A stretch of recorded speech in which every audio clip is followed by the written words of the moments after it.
Welcome to today's episode of Fear the Beard News. And today we are going to explain the principle of drag. Recently we've received a video from a few high schoolers who obviously do not understand drag. What are you idiots doing now? We're learning about drag. That's not drag. Oh, right. Boy, oh boy, were those kids fools, am I right? They're goobers! Oh yeah! Oh. Anyway, Yeah. I digress. So we're here to tell you what drag really is. We're gonna send this on down to the studio and see what Maggie has to say about it.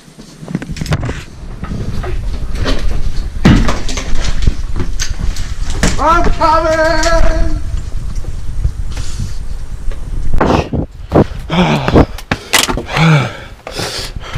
Ran like 3 miles.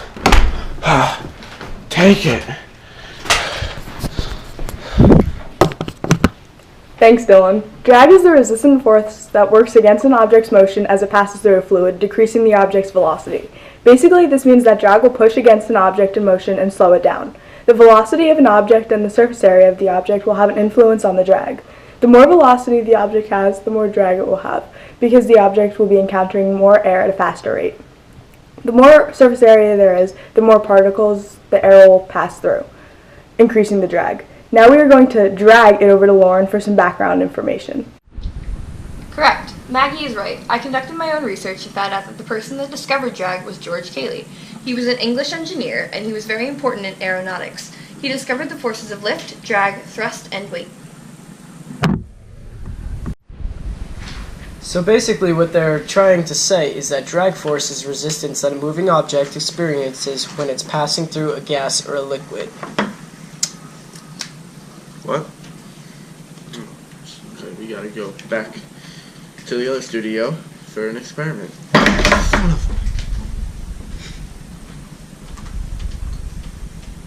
So far, we learned that drag is a force. It's a force that slows an object down. To begin the demonstration, we tied up a ball and hung it from a hook in the air, then put it in front of a fan. This exhibits how the air impacts the front of the object and passes along the surface area all the way to the end of the object. Now we attach paper to the string to increase the surface area. Drag is ultimately air resistance, so by increasing the surface area, this also increases the total drag, which is why the paper is blowing when the ball did not. The paper is a flat and unrounded surface, so drag will be efficient as it has a hard time getting around the object. Air has an easier time getting around the ball, so it did not blow.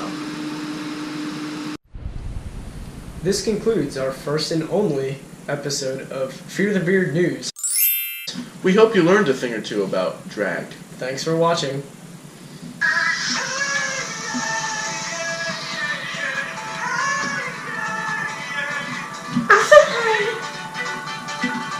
What's going on?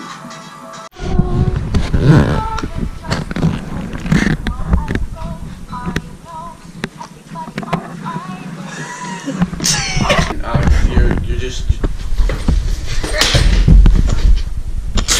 You okay there? Physically pick you up and throw you that way. Oh my god, okay, well, see you guys. Gang.